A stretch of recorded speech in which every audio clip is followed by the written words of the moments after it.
Millones de personas, creyentes o no, han recorrido los casi 800 kilómetros del camino con el único deseo de postrarse ante el sepulcro del apóstol. Pero la gran pregunta es, ¿por qué? En el camino no piensas mucho en aquello porque ya es muy duro y tal, pero llegar aquí dice, ya lo hizo y es bueno, un sentimiento que no puedo explicar, es muy mágico. ¿Se trata únicamente de fe o es que existe algún tipo de fuerza invisible que durante siglos ha atraído a la humanidad hasta Santiago?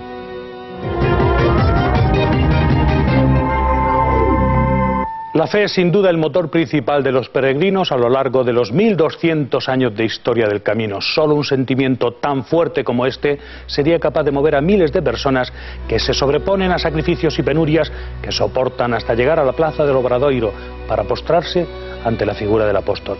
Nos acompaña don Juan Adrada, filósofo y miembro activo de la Asociación Cultural Nueva Acrópolis.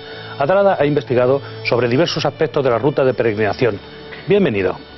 Muchas gracias. El Camino de Santiago surge del mito sobre el hallazgo del cadáver del apóstol. ¿En qué consiste exactamente esta leyenda? Bueno, ya lo vimos anteriormente en el microdocumental que hemos visto antes. La leyenda surge a partir del siglo VIII, en el que una serie de acontecimientos de carácter místico, unas músicas, unas luces, alertan a un asceta de que algo hay allí especial, y es este asceta el que se pone en contacto con el obispo Teodomiro para advertir de estos fenómenos. El obispo se acerca al lugar y tiene lugar el acontecimiento antes relatado, que es el hallazgo de este sepulcro que el obispo identifica como el del apóstol Santiago. ¿Usted ha realizado el camino? Sí. Este verano. Justo, hace muy poquito. ¿La experiencia ha sido enriquecedora? Pues sí, realmente ha sido muy enriquecedora, porque es una oportunidad de convivir en la búsqueda de uno mismo, de compartir pues, una idea de la vida un poco distinta, en la que pues los problemas cotidianos quedan un poco aparcados y uno tiene la posibilidad de reencontrarse con uno mismo, en la búsqueda que yo creo que todos hacemos de nuestro propio ser interior, de nuestra propia naturaleza inmortal. Y ¿se siente uno más equilibrado cuando llega a Santiago?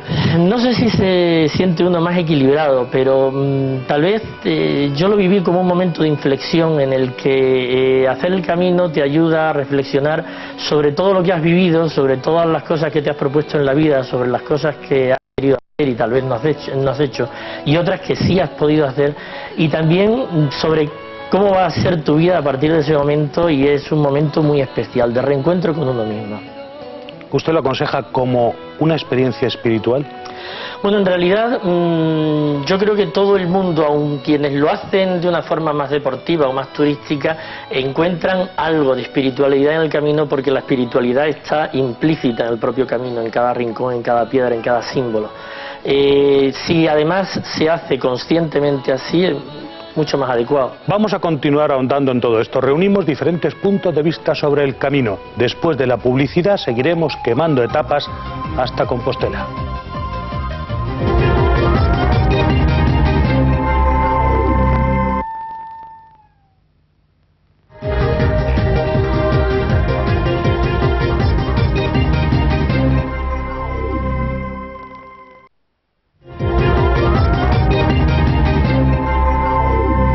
El trazado del Camino de Santiago es un fiel reflejo de la parte visible de la Vía Láctea. Sin embargo, hay teorías que apuntan a que esta coincidencia va más allá del hecho de que las antiguas civilizaciones usaran los astros para guiarse.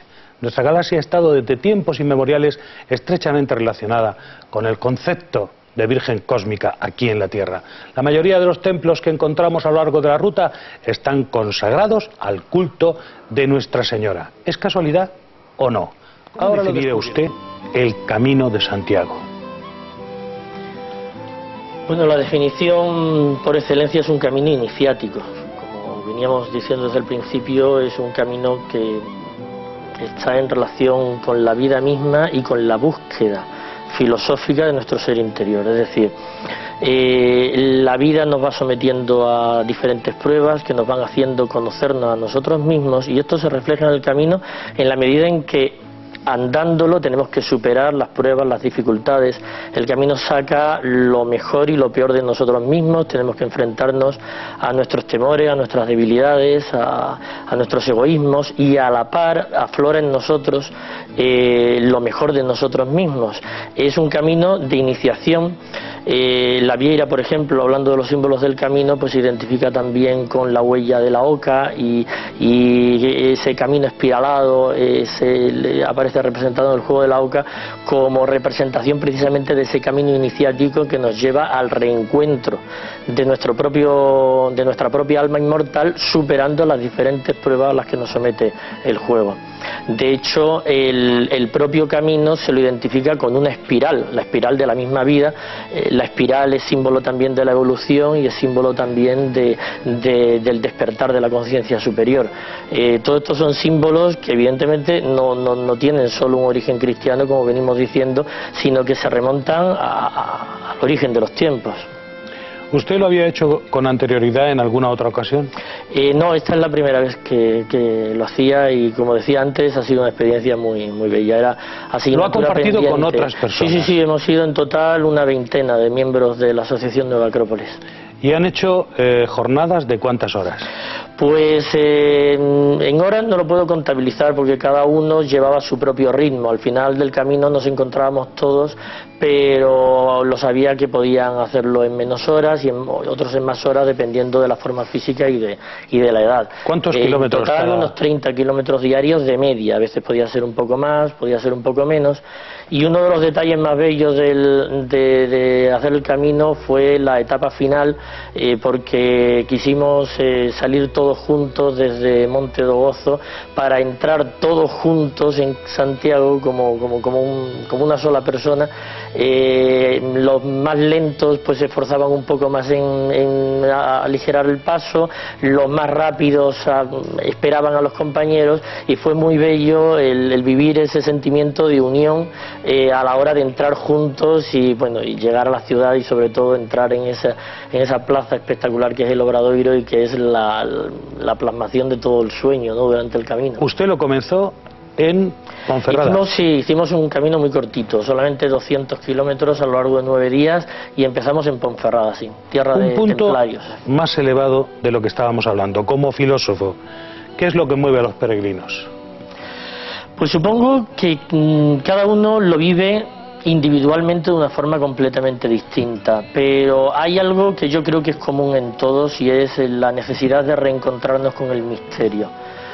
Yo identificaría la palabra misterio con su origen místico, es decir, con su raíz de cosa mística, entendiendo que el hombre, por más que quiera ahogarnos la sociedad en la que vivimos, todas nuestras inquietudes y todas nuestras necesidades y vivencias mística y espiritual, eso aflora naturalmente en el hombre y lo canaliza por donde lo puede canalizar.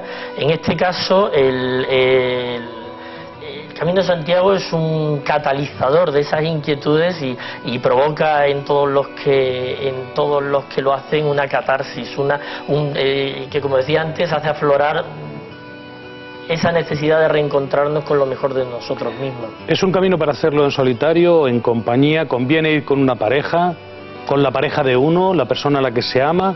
¿Cómo se debe hacer? Yo creo que en este sentido vuelvo a decir lo que decía antes, cada uno tiene que encontrar su propio camino, y habrá quien quiera hacerlo en compañía, habrá quien quiera hacerlo solo.